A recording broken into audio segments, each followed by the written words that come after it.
son un capítulo grande.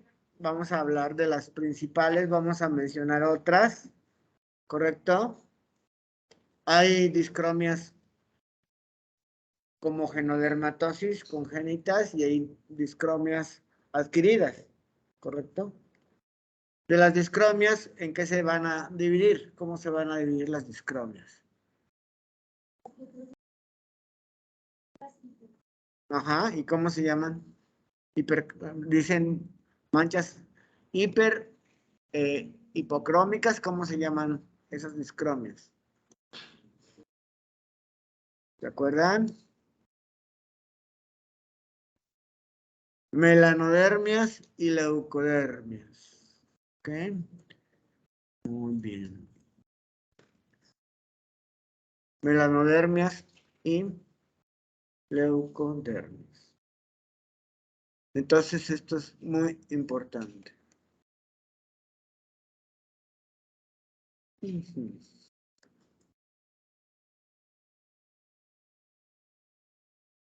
Entonces, hoy vamos a hablar de las discromias más importantes. Primero tenemos una muy conocida, que es el vitiligo. ¿Cómo le llaman también al vitiligo la gente? ¿Eh? Mal del pinto, dicen, pero el mal del pinto es otra discromia o otra enfermedad diferente. Vamos a pasar a lo mejor el último paciente que vi del mal del pinto. Pero es un problema bastante frecuente que lo podemos ver en la calle, ¿verdad? Incluso. Dice, ay, este tiene vitiligo. Bueno, es una enfermedad preocupante. ¿Por qué es una enfermedad preocupante? Pues es una enfermedad que altera la estética de la persona, pero a veces es un tanto de pensamiento como tal, que cuando ya la persona logra absorber ese tipo de problema, pues ya actúa de manera muy natural sin tener algún problema con las personas, porque no le duele, no le molesta, no le da comezón, pero sí cambia su color de su piel.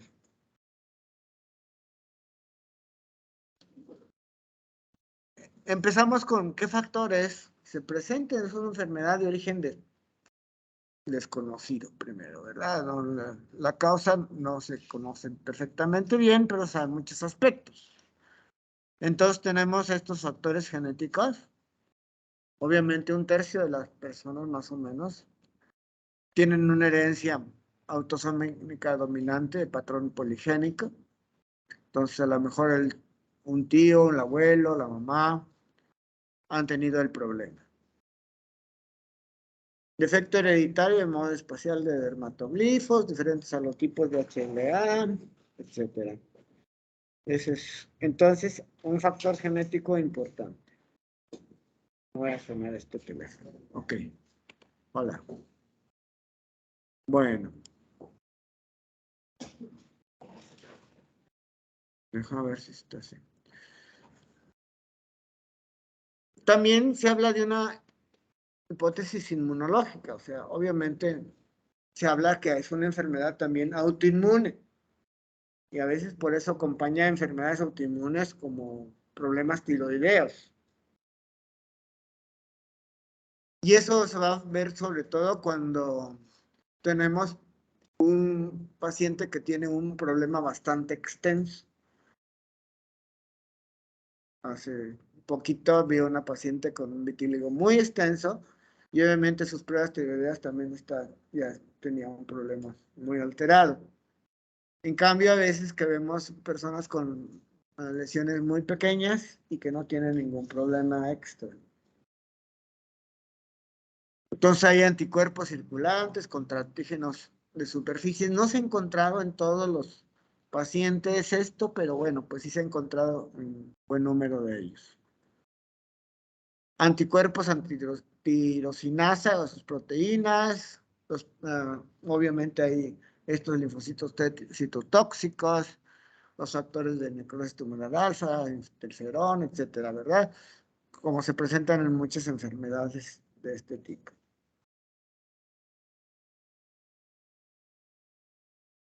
Ahora, el vitíligo, antes se hablaba de que era un padecimiento psicológico. Y aún así, todavía algunas veces se escucha decir que el médico les dice que es por sus nervios. ¿Correcto? Tiene su problema porque es por sus nervios. Entonces, eso ya tenemos que descartarlo por completo. De otra manera, pues el paciente va a creer que de veras tienes eso. Y obviamente, cuando pregunta a una persona, ¿por qué tengo esto, doctor? Ah, bueno, pues obviamente es una enfermedad de origen desconocido. Y tenemos que entender de que el padecimiento es como, yo les doy el ejemplo, se los doy como se los digo a los pacientes.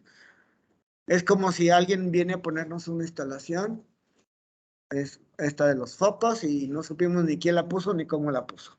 ¿Correcto? Sabemos muchas cosas de la instalación,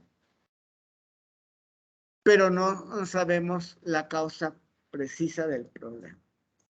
Sabemos que hay todo este tipo de alteraciones inmunológicas, de herencias, y algo la prende como un switch. Entonces la herencia la puede prender.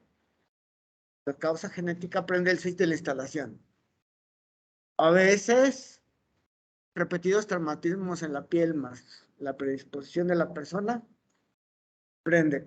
Alguien tiene vitiligo, por ejemplo, en el roce de la cintura, y ahí le sale. Y también puede prenderla un estado emocional intenso, como la muerte de un familiar, como un accidente, etcétera. También puede prenderla. Entonces, sí se ha visto eso. Por eso si antes se hablaba de causa-efecto, o sea, tenían algún estrés emocional intenso y empezaba el problema. Pero eso sabemos que también puede pasar con otras enfermedades autoinmunes como la diabetes. Alguien puede empezar a tener diabetes cuando después de un accidente o de algún secuestro, ahora que están desgraciadamente frecuentes, alguna cosa de estas, entonces definitivamente pues empiezan a tener enfermedades, así como muchas otras, ¿verdad? Entonces, pero no son las causas, sino es así como que el switch que lo prende. Por eso les comparo eso, ¿verdad? No sabemos quién puso la instalación, sabemos muchas cosas que sí los prende. Y a veces prende solito. De repente, ¡pum!, se prendió y empezó un niño con su vitíligo, sin tenerla ni sino otras cosas, ¿correcto? Hay padecimientos asociados, de entre ellos los trastornos tiroideos son los más frecuentes, pero también puede haber diabetes tipo 1, anemia perniciosa, enfermedad de Ares y alopecia areata, que yo no he visto ningún paciente, creo que era alguna vez uno, con alopecia areata y vitíligo. Psoriasis, que también yo digo que es poco frecuente, pero en varios artículos de la literatura lo menciono. O sea, no quiere decir que porque yo no he visto, no exista. Ujú. Y sí, también se hablan mucho de alteraciones oftalmológicas y auditivas. Entonces, esto es importante, con qué padecimiento se puede relacionar y hay que preguntarles a los mismos, a los mismos pacientes. Seguimos con la tipetogénica, que también hablan, sobre todo el libro de Arenas, habla mucho de la neurogénica, la acetilcolina, probable neurotransmisor tóxico, la epinefrina en ratas causa despigmentación, y también se habla mucho de la autotoxicidad por las enzimas catalasa y la superoxidismutasa. Entonces, hay un aumento de la oxigenación inhibiendo la tirosinasa. O sea, son varios factores, no nomás uno lo que hace que haya el problema. Los tipos clínicos, bueno, pues esto es importante porque no todos los vitíligos se comportan igual. Hay vitíligos que se comportan de manera muy rápida, muy extensa, y otros que son muy localizaditos, como son los focales. Los segmentarios que siguen un patrón de dermatomes, y los diseminados o los universales, que son más extensos, que generalmente los diseminados van a ser muy simétricos. Le sale en una mano, le sale en la otra. Le sale en la axila, le sale en la otra, etcétera. Y aquí vamos a ver ejemplos como, ahora no traje como siempre lo hago, primero las imágenes y luego lo demás, pero bueno, no importa. Vean ustedes, por ejemplo, las palmas de las manos totalmente acrómicas, entonces son manchas acrómicas. Pueden empezar con algo de hipocromía, pero rápidamente se vuelve acrómica, ¿ok? Entonces eso es muy importante, no es lo mismo ver algo hipocrómico que acrómico. Son blancas totalmente, no hay pigmento. Y a veces, como vemos ahí en esa diapositiva de la pestaña, pues ya se está afectando también el folículo pilosebáceo. Cuando ya se afecta eso, ya es un poquito más difícil todavía. Hay veces que, por ejemplo, es un vitiligo muy localizado en ese párpado. Vemos cómo tenemos otros casos, como estos casos de los párpados son muy frecuentes y muy frecuentes en los comienzos de los niños. Empiezan con el párpado. Hay veces que tienen islas, esto le llamamos islas a estos pigmentos que se presentan como moteado en las mismas manchas. Y hay veces que son segmentarios, como en este caso que siguen un dermatoma. ¿Sí? Dime.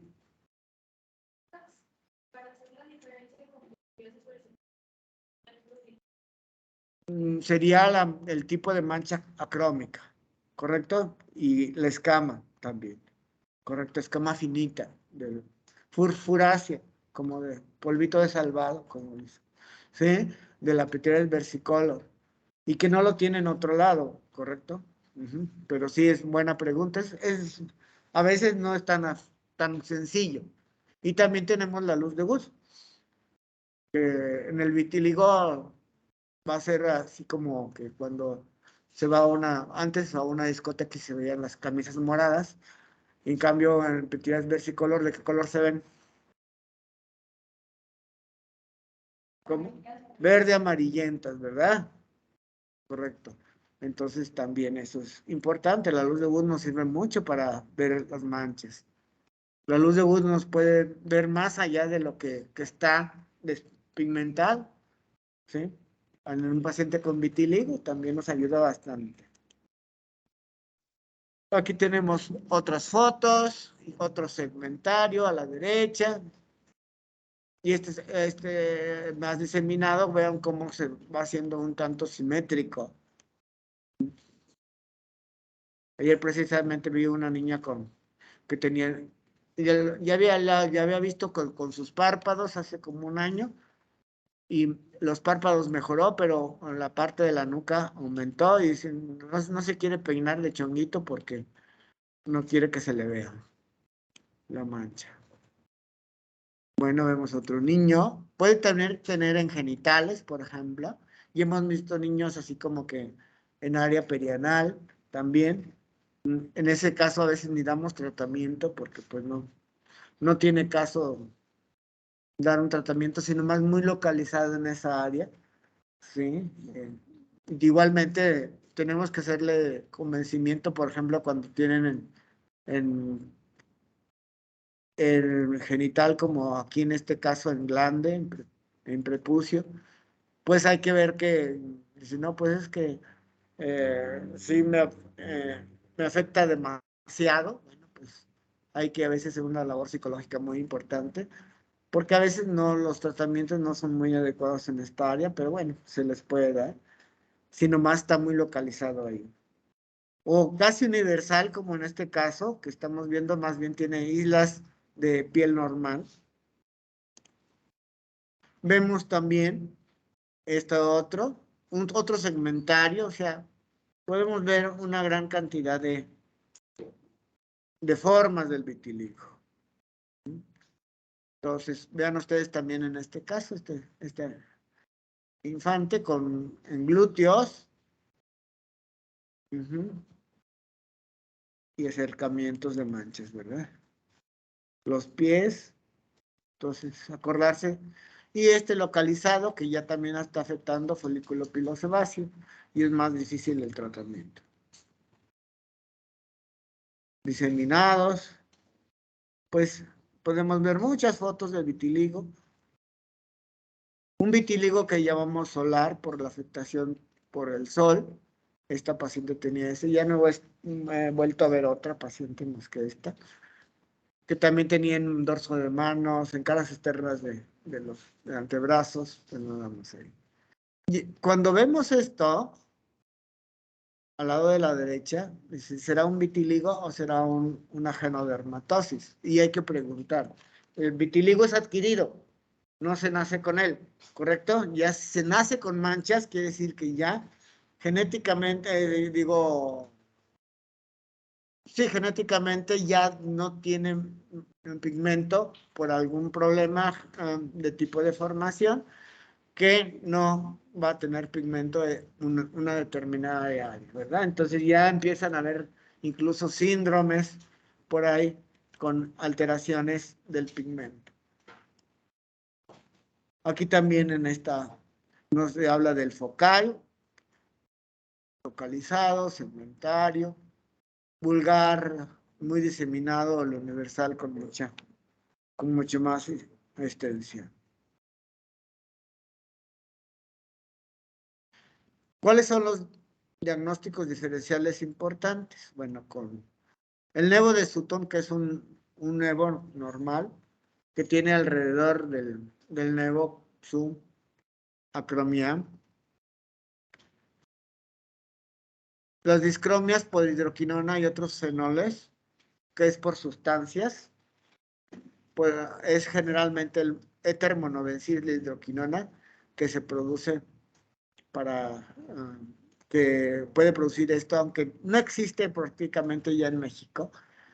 Se utiliza, antes, bueno, se utilizaba para el melasma, pero dejaba una pigmentación que describe la tapí como discromia en confeti en la cara, por ese uso de el éter monobencil de hidroquinona. No es la hidroquinona pura, sino el éter monobencil de hidroquinona. Y se ha utilizado para aquellos pacientes con vitiligos muy crónicos que tienen nada más algo de manchas ya normales y se quiere despigmentar el paciente con algo, y entonces se utiliza el éter monobencil de hidroquinona. Una vez tuvimos una paciente, más bien, sí era paciente, pero era enfermera de terapia intensiva que tenía un vitiligo muy extenso, pero le quedaban algunas manchas en cara normales. Entonces tratamos de conseguirle en ese caso el doquín, no se llamaba, no me acuerdo ahorita cómo se llamaba, pero era un éter monobencil de hidroquinona que lo vendían nomás en Estados Unidos. Pues nos tardamos tanto que la paciente se despigmentó primero y ya pues ya no tuvo necesidad de usar el medicamento. El mal del pinto, que dijimos que ya prácticamente, esta es una treponematosis causada por Treponema carateum, la pitiriasis versicolor que ya nombraron, la lepra indeterminada, la pitiriasis alba, que la vamos a ver, la leucodermia residuales por algún daño.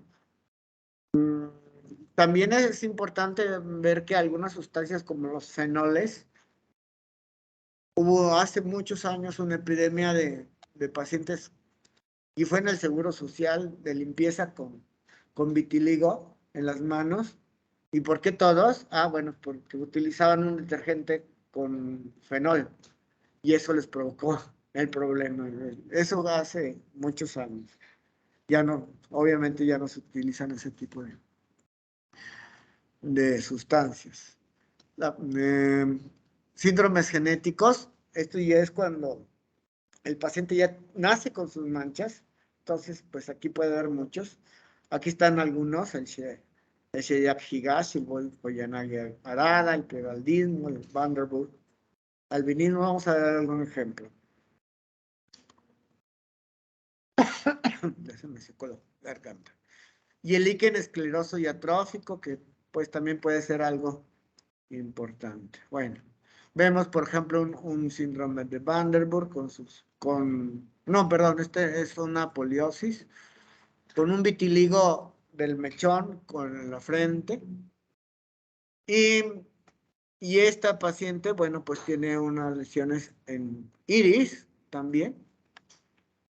Y hay que preguntar siempre de que si nació, por ejemplo, en este caso de incontinencia del pigmento, con ellas, o este nevo en lineal hipocrómico, que no tiene nada que ver con el vitiligo, el albinismo, perdón, estos de acá son este es un síndrome de Van der Burg, que pueden también tener heterocromía del iris. ¿Qué es una heterocromía del iris? ¿Alguien sabe? Son colores diferentes, así como algunos perritos husky, que tienen un ojo azul y un ojo, sí, pues también eso puede ver. Entonces eso ya es una genodermatosis. Bueno, y aquí esta es una incontinencia del pigmento y este es un nuevo hipocrómico lineal que incluso desaparece en ocasiones solo.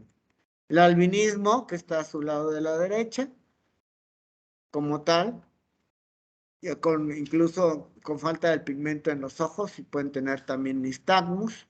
Pues esos pacientes no tienen pigmento, entonces son pacientes que tienen que protegerse de la luz solar muy importantemente. Las manos son de un paciente con pinto. Fue el único pinto que vi y era un pinto secundario. O sea que ya nomás tenía así como consecuencia. De hace muchos, muchos años. Y esta es una discromia por hidroquinona, por heteromonobel, sí. Aquí otro síndrome de Van der Burg. Aquí está una heterocromía del iris. Y estos niños con albinismo se llaman los hijos de la luna, así como la canción de Mecano, que son de Panamá, de una tribu de Panamá, creo que sí, Panamá. Y que en esa tribu, pues generalmente es un privilegio tener albinismo. Así como que los tienen así, ¿no? En cambio, en otras tribus en África son desechados, pero en este es al revés. Entonces, por ahí los pueden buscar en internet, los hijos de la luna como tribu, ¿sí? O como grupo de personas. Y tienen, obviamente, pues son hermanitos aquí, son 3 niños que son privilegiados en ese caso, en esta tribu, ¿verdad? Bueno, pues, por la herencia. Ahí están, los hijos de la luna. Ah, no, estos son los anteriores son africanos. Y estos son los de Panamá.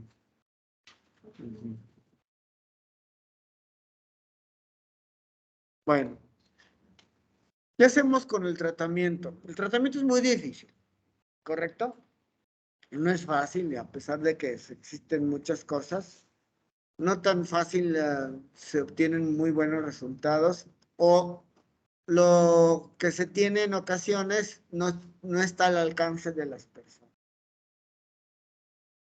Pues lo ideal es agarrar a un niño que empieza, eso es lo más ideal. Y obviamente el médico de primer contacto sí es uno de los padecimientos que, aunque es muy común, debe ser manejado la mayoría de las veces por el especialista. ¿Okay? Porque se tiene la experiencia en ese sentido y aunque no tenemos una gran variedad de tratamiento, de medicamentos, pues podemos hacer algo por los pacientes. No siempre responden, pues ninguno, yo creo que de los tratamientos, ninguno está arriba del 60% de éxitos moderados a un éxito más intenso.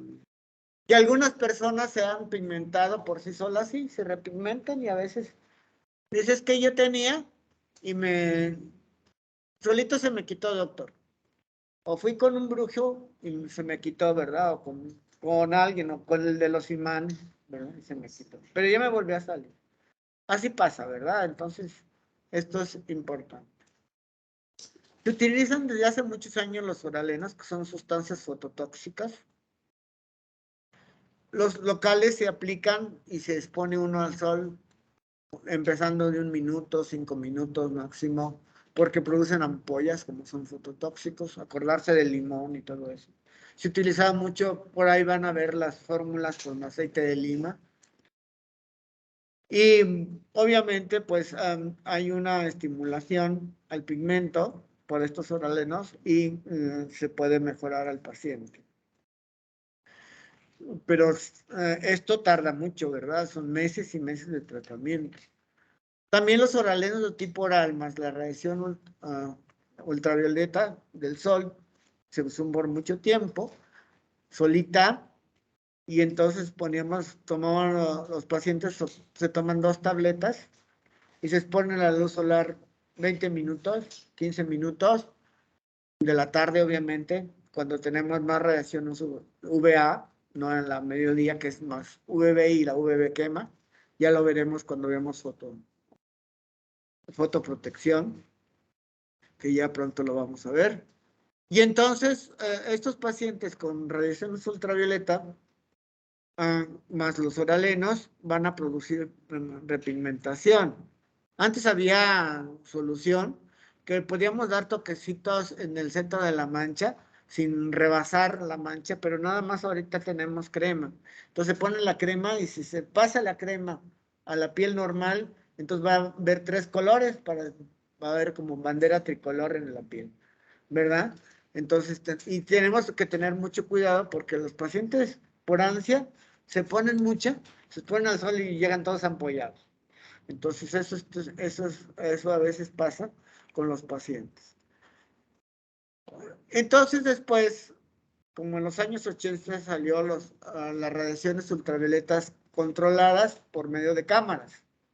Y entonces se da solalenos más VA, pero con una cámara donde meten al paciente y se les da. Entonces, eso fue un adelanto que hubo bastante mejoría, pero se vio que los oralenos más las UVA pueden causar más daño. Y entonces después me apareció la UVB de onda media, con estas longitudes de onda, que meten también y sin tanto daño, ¿verdad? Para pacientes con vitíligos extensos es lo ideal. Los corticosteroides, como es una enfermedad autoinmune, pueden tener algo de beneficio, pero también pueden tener problemas. Me acuerdo que el doctor Moncada, que es para descanse, de un dermatólogo de la vecina San Luis Potosí, muy estudioso, de la gente muy preparada, les daba esteroides orales, pero así como tan pronto mejoraban, después se les volvía a aparecer. Entonces no era como tal algo. Se dan esteroides tópicos, incluso de alta potencia en vitíligos en mamas, pero no hay que tener mucho cuidado porque el esteroide va a producir atrofia de la piel, no tanto rebotes o algo así, pero sí atrofia. Entonces, los usamos en casos muy especiales, por pocos tiempos, no como tal. Se ha utilizado los análogos de la vitamina D que utilizamos también en psoriasis, como el calcipotriol. Los inhibidores de calcineurina, como el pimecrolimus y el tacrolimus, se utilizan bastante bien en niños. Y el tacrolimus no al 0.3, sino al 0.1. Y eso nos da buen resultado en muchos de los casos. Hablábamos de esa alteración, la superóxido de mutasa, y entonces se ha utilizado también la pseudocatalasa, que es una crema que se aplica, tiene granulitos, se dispersa, y ayuda, o sea, es parte del tratamiento, no es el único que se da, entonces a veces combinamos pseudocatalasa con tacrolimus. Y también la quelina, que también es un medicamento que se puede utilizar para ayudar al paciente. Todo es ayuda, todo hay que probar. Actualmente también se ha utilizado los láseres, el láser Excimer o el Bioskin, entonces incluso no todo el mundo lo tiene, porque tener un láser nada más a veces para tratamientos de ciertos padecimientos, pues no es una forma tan fácil de tener un láser para cada cosa. Los láseres no son universal. Entonces, por eso el excimer es el que produce repigmentación como tal en algunos pacientes, en parches limitados, ¿verdad? Entonces, no es para cualquier vitiligo, ¿verdad? Y estables de vitiligo, o sea que es un vitiligo que ya no ni aumenta ni baja, ¿verdad? Es un vitiligo estable. Y como está usando en muchos padecimientos de tipo autoinmune, estos inhibidores de la JAK quinasa, que es una enzima, como el tofacitinib y el ruxolitinib, pues son medicamentos caros, que sí los podemos tener al alcance, pero que obviamente no todo el mundo va a tener acceso a este tipo de tratamiento, ¿verdad? Pero también se puede utilizar todo esto en todo caso. Entonces, como ven ustedes, y esto es lo que más se utiliza, se ha utilizado, y no es, o por eso es un tratamiento de difícil control. ¿Qué es lo importante para el médico? Pues tratar de hablar con el paciente.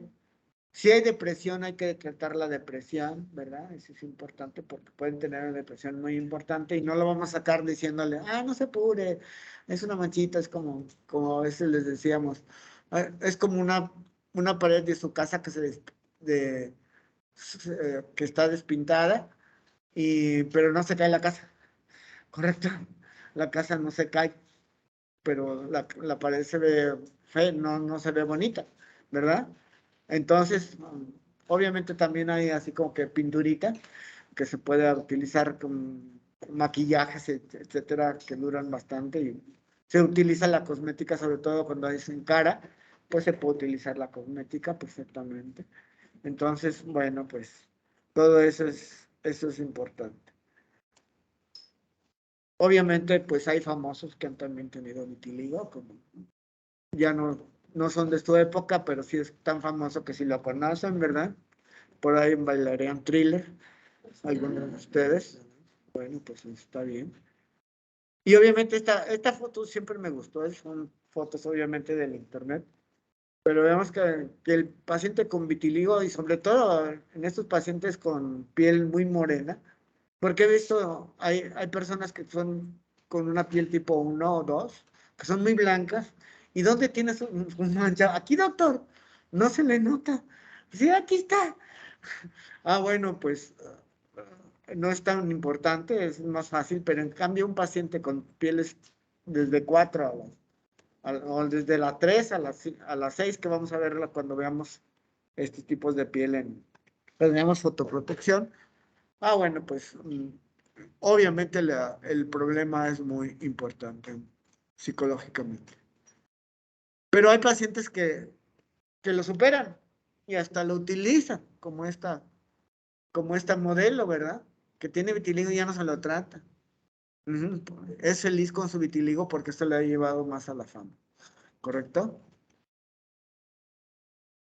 O hay pacientes que se compensan, como en este caso también una foto muy famosa en internet, donde el niño aceptó, está feliz porque su perro también tiene vitiligo, ¿correcto? Entonces también le pasó al perro el vitiligo y él también tiene. Entonces él es feliz con su vitiligo. Ujú. Nos vamos a otros dos padecimientos frecuentes. Uno de ellos no es muy reconocido por todos los dermatólogos, por no todos los dermatólogos lo reconocen, que es la dermatitis solar hipocromiante. Pero la otra, la pitiriasis alba, pues sí. Acordarse que la pitiriasis alba es un signo menor de la dermatitis atópica y muchos atópicos han tenido pitiriasis alba. Y entonces son estas manchas hipocrómicas, escamositas, que pueden presentar niños con piel muy seca y que la gente les decía es que le han salido giotes y el médico le decía es que es por falta de vitaminas. Lo que su niño tiene es que no tiene vitaminas y les dan su frascote de vitaminas y ándeles, tómenle. Bueno, pues lo que pasa es que tiene una piel seca, es una piel atópica a lo mejor, y tienen su pitiriasis alba, y sobre todo en sitios de exposición solar, sobre todo muchas veces. Y por eso se confunde con la otra, con la dermatitis solar hipocromiante.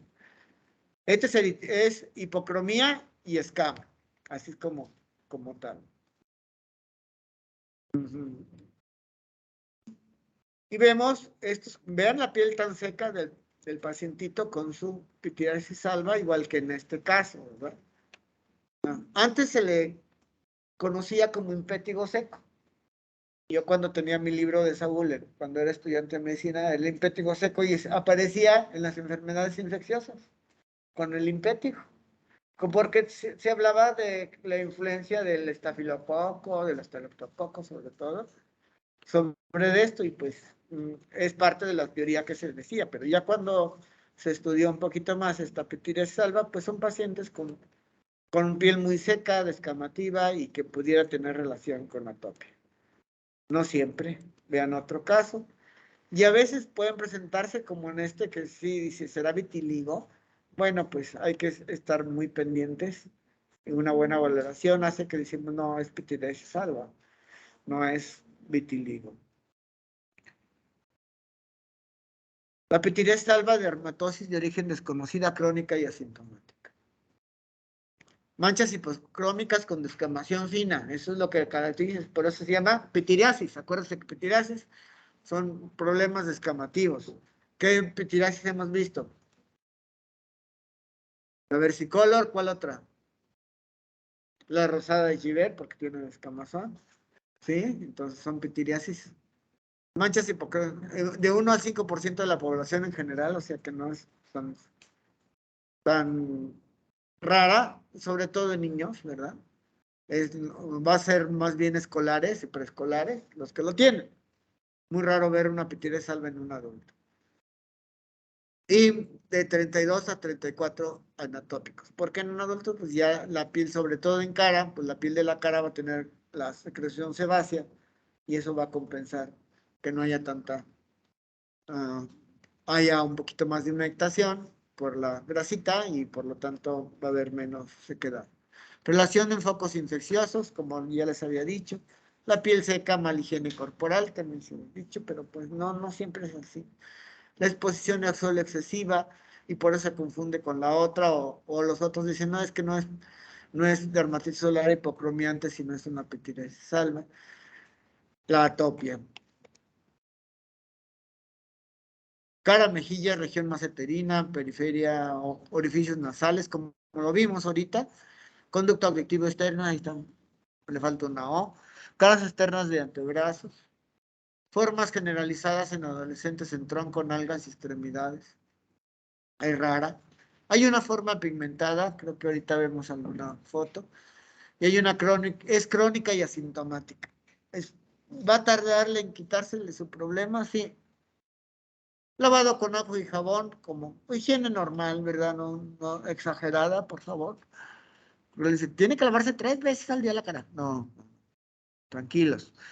Pomada queratolítica, esto es a base con urea sobre todo. La urea al 20% ayuda mucho. 2 cremas con urea al 10%, como el Uriadin 10, por ejemplo. Dermoplasa al 10%. Son nombres comerciales. También se puede utilizar fórmulas con ácido salicílico al 3%. La hidrocortisona tópica en el inicio nos ayuda bastante como antiinflamatorio, pero nada más por una semana, 10 días. Hidrocortisona, no cualquier otro esteroide. Ya que vemos que cuando les grabe lo de esteroides, pues vamos a ver que no hay que tener mucho cuidado con los esteroides. Esta es una forma pigmentada y otro niño con pitiriasis alba. Dice, esto es pitiriasis alba. No, esta es una paciente que tuvo una dermatitis y tiene manchas hipocrómicas inflamatorias. Entonces, también esto es importante porque incluso a veces no vienen los libros. Hay manchas postinflamatorias que pueden ser hipocrómicas o hipercrómicas. Tuvo una dermatitis y después de la dermatitis le quedó la mancha. Esa se va a recuperar, ¿correcto? Esto es importante conocerlo. Pero puede estar así. Aquí también tiene pápulas foliculares. Nos vamos a la dermatitis solar hipocromiantes, que no, como les dije, muchos autores no lo creen, no creen cómo está. Y dice, fotodermatosis afecta cara, zonas expuestas de brazos y antebrazos. Esto sí viene en los libros de Saúl y de Arenas, pero no lo van a encontrar fácilmente en otro texto dermatológico, menos en un europeo o en un gringo. Pápula, y puede ser poco pruriginoso y manchas hipocrónicas. Mujeres y niños, pieles en países tropicales, perdón, costas y altiplanos.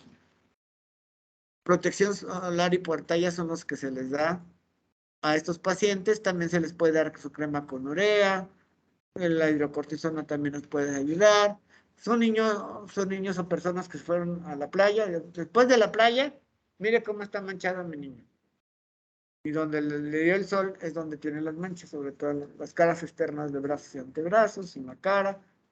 Y son estas lesiones. Si vemos esta piel media manchada, pero si vemos un acercamiento, vamos a ver las pápulas foliculares, como si fuera una queratosis pilar. ¿Se acuerdan de la queratosis pilar? Signo menor de la dermatitis atópica que muchos los hemos tenido.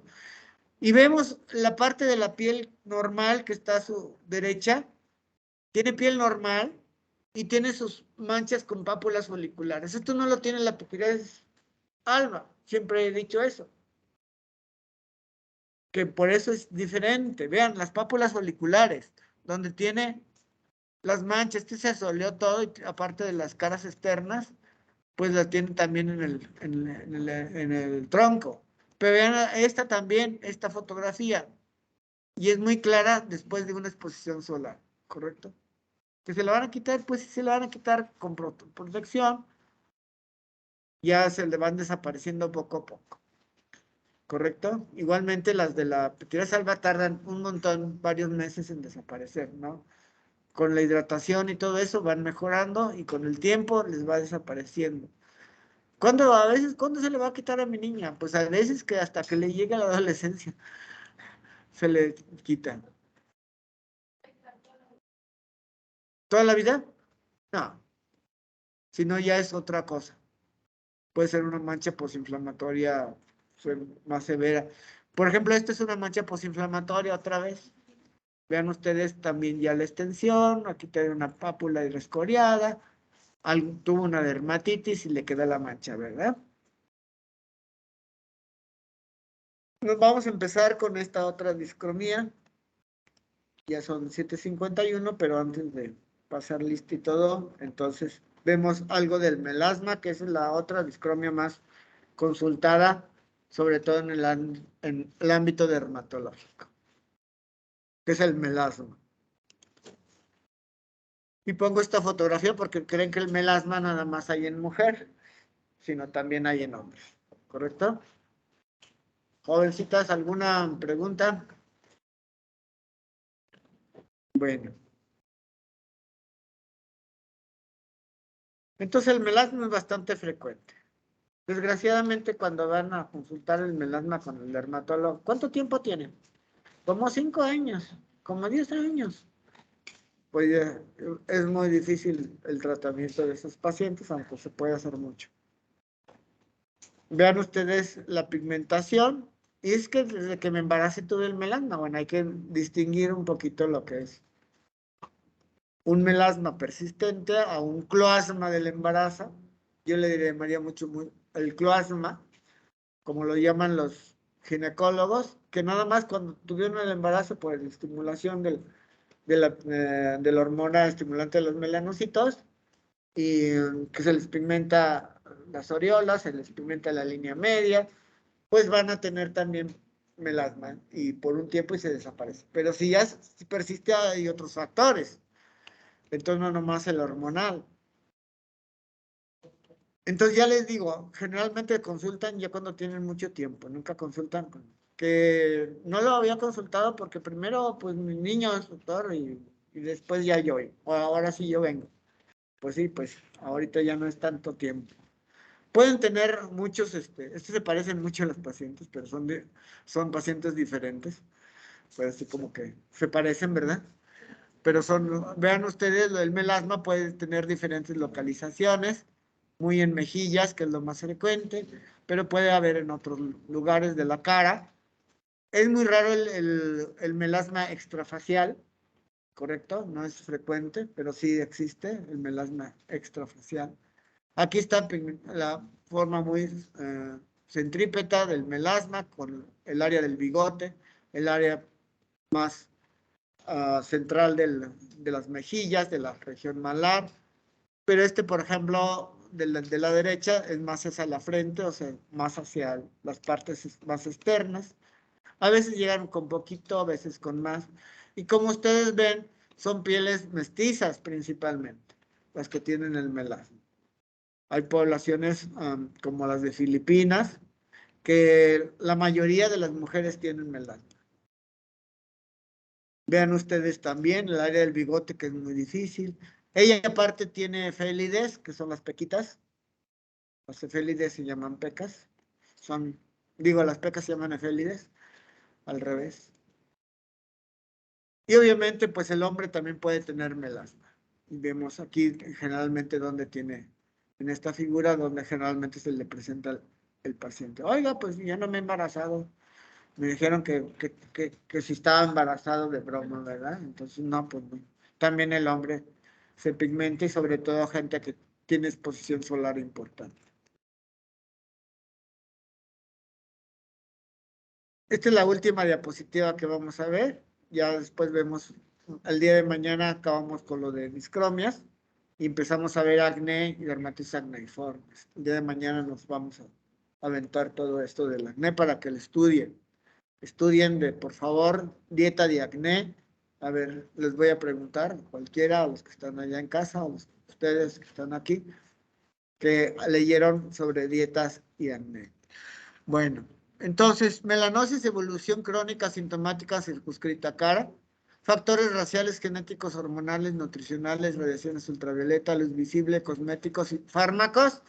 O sea que hay muchas cosas que como tal, pero el factor importante es factor de radiación UV, que induce la producción más del EM y de la melanosis alfa y la corticotropina, interleucina 1 y la endotelina 1. La inmunohistoquímica nos revela un incremento en el número de vasos y del factor de crecimiento vascular endotelial. Entonces, esto es el descubrimiento un poquito más acá, de que también incluso si lo vemos con el dermatoscopio o con una luz polarizada, podemos ver los vasos sanguíneos más grandes en los pacientes. Entonces, es que le pusieron esteroides. No, no fue por el esteroide, sino es que así es el melasma. Predominan latinoamericanos en el sudeste de Asia, como les había dicho, y mujeres de edad mediana y de tez morena con los fototipos de 3 a 5. El libro de Arenas dice que el 66% de las embarazadas lo tienen. En cambio, otras estadísticas van desde el 14.5 al 56% de las embarazadas pueden tenerlo. Y en el 11.3 al 46% es en quienes utilizan anticonceptivos orales. Y más hacia la área de progestágenos que estrógenos. Entonces, todo esto tiene que ver con el padecimiento. Bueno. Entonces, nos quedan 3 minutos. Alcanzamos a pasar listo. Si están aquí presentes, nos dicen aquí, presenten.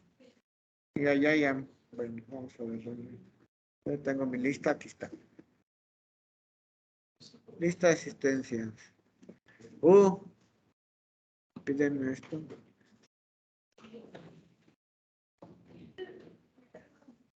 Con mi huella digital pueden listar.